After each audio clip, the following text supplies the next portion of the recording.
Oftentimes, you just don't simply write a business case, but you have to present it. You have to defend your business case. And it's important that you present your business case in such a way that you're memorable, and memorable in a good way. One of the other things is that you don't want to be boring. Good way to think about actually presenting a business case is that you need to tell a story. Stories are much easier to remember than simply droning on about facts and figures. You can put those figures and those numbers in a context of a story, and that will make them easier for your listeners, easier for your decision makers to recall. When you tell a story, it must be both factual and visionary.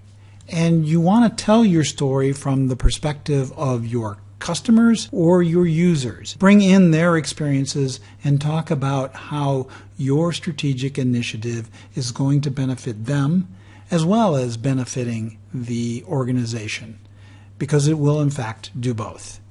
I asked you to take a look at a TED Talk by Nancy Duarte where she describes what makes good presentations.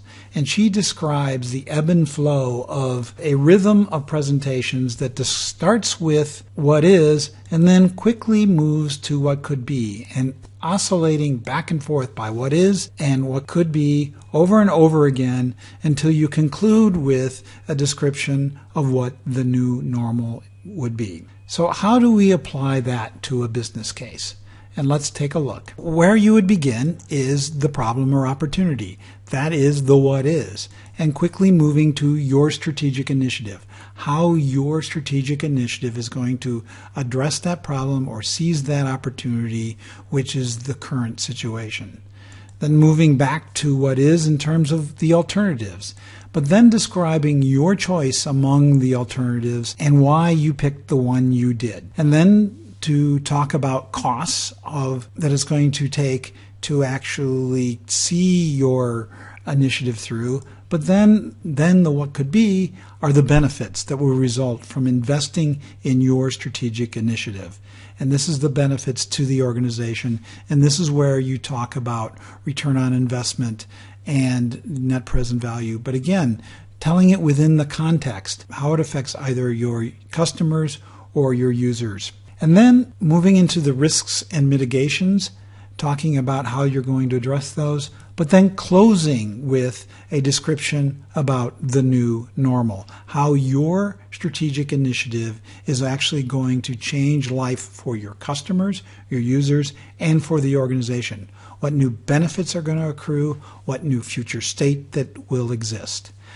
And so it's going to go something like this, and this will be a much condensed version of what your presentation would be. Typically a presentation of this type could go anywhere from 10 to 30 minutes. Our customers are experiencing a problem. And let me tell you a story about our customers. They struggle daily with trying to accomplish this mundane issue, this problem that just nags at them day in and day out, that takes time and energy away from their family, takes time and energy away from the things that they want to do, and instead they're focused on having to do this thing that they have to do. And that problem is something that we can do something about. What we can do is we can create this new product that will make their lives better by doing the things that they need to do in a much more streamlined and efficient manner, providing them more time to be with their friends and family. We took a look at the various alternatives and decided that our choice in terms of producing the product in which has these sets of features and these sets of functions and is rolled out to our customers in this way is the best of all the alternatives. We're going to have to invest in new software development, and that's going to cost us X, and we're going to have to buy new servers and invest in our infrastructure, and that'll cost us Y.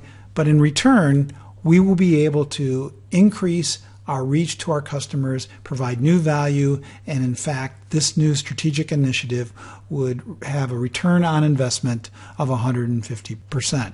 And yes, there are risks, and we took into account the various risks that might occur, taking the following steps to mitigate those risks, and we believe that our new product will provide new benefits to our customers and provide new opportunities for all the stakeholders within the organization and provide an outstanding return to our shareholders.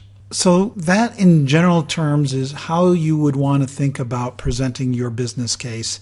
And it's always good to follow Nancy Duarte's advice with respect to alternating the what is with the what could be, working to an ultimate crescendo of what the new normal will be when your strategic initiative is adopted.